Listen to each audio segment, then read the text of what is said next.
박영수 특검팀이 청구한 이재용 부회장의 영장이 기각되면서 거침없던 특검의 수사에도 급제동이 걸렸습니다. 사회부 최재민 선임 기자 연결해서 영장 기각 배경 또 앞으로 특검 수사 전망 자세히 들어보겠습니다. 최재민 기자. 네, 사회부입니다. 네, 기각 결정이 나왔습니다만 법원이 상당히 고민을 거듭한 것이 18시간이 걸렸어요. 그렇습니다. 중앙지법 영장 전담 판사인 조희연 부장이 18시간의 장고 끝에 구속영장을 기각했습니다. 예. 애초 자정을 전후해서 영장 발부 여부가 결정될 것으로 보였는데 결론은 오늘 새벽 5시가 다 됐어야 났습니다. 그만큼 이재용 부회장의 영장 발부 여부를 고민했다는 방증입니다. 참고로 조희연 부장판사는 지난해 9월 롯데 신동빈 회장의 영장 실질심사에서도 실질심사도 진행했는데 당시에는 새벽 4시에 구속영장을 기각했습니다. 예. 다툼의 여지가 있다. 이 영장 기각 사유가 이건데요. 특검의 혐의 입증이 부족했다. 이렇게 볼 수 있는 겁니까?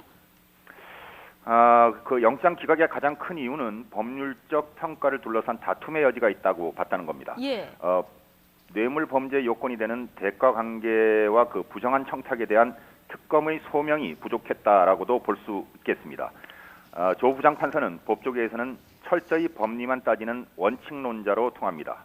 실제로 영장 신문을 마친 이재용 부회장에게 특검 사무실이 아닌 서울구치소에서 대기하라는 결정을 내리기도 했습니다. 예. 특검 사무실은 형사소송법상 규정된 유치 장소로 보기 어렵고 앞서서 특검이 영장을 청구한 피의자들과의 형평성에도 맞지 않는다는 취지였습니다. 네.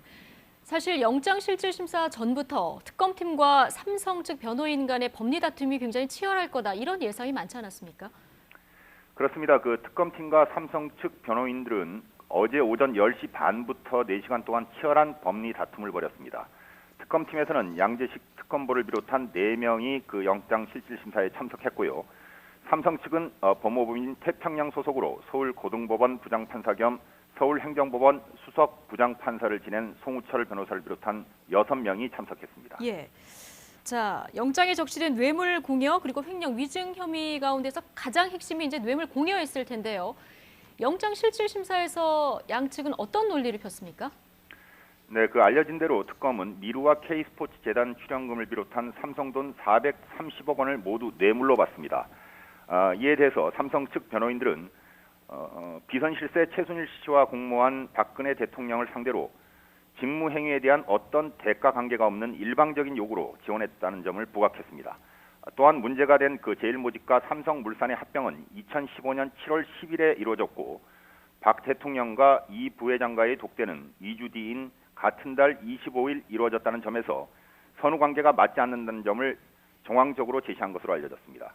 그런데 법원은 일단 대가 관계와 부정한 청탁은 다툼의 여지가 있다고 본 겁니다. 앞으로의 재판에서 유무죄가 가려지겠지만 적어도 영장 단계에서는 삼성 측 변호인단이 특검팀의 판정승을 거둔 셈입니다. 네, 재단의 기부금을이라고 냈던 이 다른 대기업들 특검이 비슷한 논리로 지금 수사를 하고 있을 텐데 앞으로 특검 수사도 급제동에 걸렸다 이렇게 볼 수 있을까요?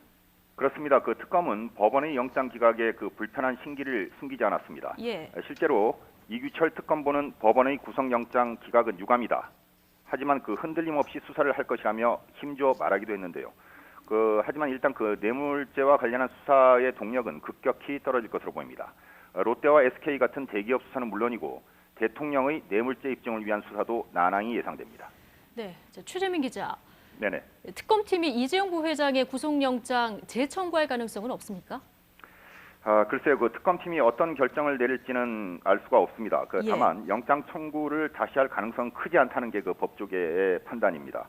네. 설사 특검이 영장을 다시 청구한다고 해도 법원이 한 번 기각한 영장을 특별한 변화가 없는데 결정을 뒤집는 경우는 많지 않은 게 현실입니다. 그렇군요.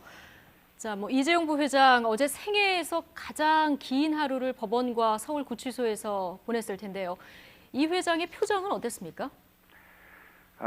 영장 기각 결정이 된 게 오늘 새벽 5시 무렵입니다. 이 부회장은 오전 6시 15분쯤 서울구치소 문을 나왔습니다. 자신의 예. 구속 여부 판단을 법원에 맡긴 채 서울구치소에서 대기한 시간만 대략 15시간에 이릅니다. 예.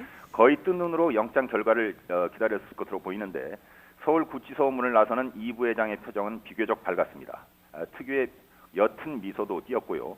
법원 판단을 어떻게 생각하느냐, 그 도의적 책임을 느끼지는 않느냐는 취재진의 질문에는 아무 대답을 하지 않았습니다. 네. 한마디 들으려고 밤새 기다렸었던 기자들은 조금 허탈한 그런 상황이었을 것 같은데. 네, 그렇습니다. 예, 그룹 총수 못지않게 마음을 졸였을 삼성그룹 직원들 역시 서울구치소 앞에서 계속 기다렸었죠. 네, 그 삼성 관계자 한 20여 명이 어제 저녁부터 서울구치소 앞에서 대기했습니다. 예. 차에서 그 추위를 피하며 기다리다가 종종 내려서 취재진을 살피기도 하고 삼삼오오 얘기를 나누기도 했습니다. 그 이 부회장이 구치소를 나와서 차량에 탄 뒤 그 멀리 사라지고 나서야 안도의 한숨을 내쉬고 서로 고생했다며 인사를 나눈 뒤 그 철수했습니다. 구치소 앞에는 외신을 비롯한 취재진이 30여 명 정도 그 뜬 눈으로 나를 새 그 국민적 관심을 실감케 했습니다. 삼성 관계자들과 취재진으로 분주했던 서울구치소 앞은 오전 7시가 돼서야 정막을 되찾았습니다. 예.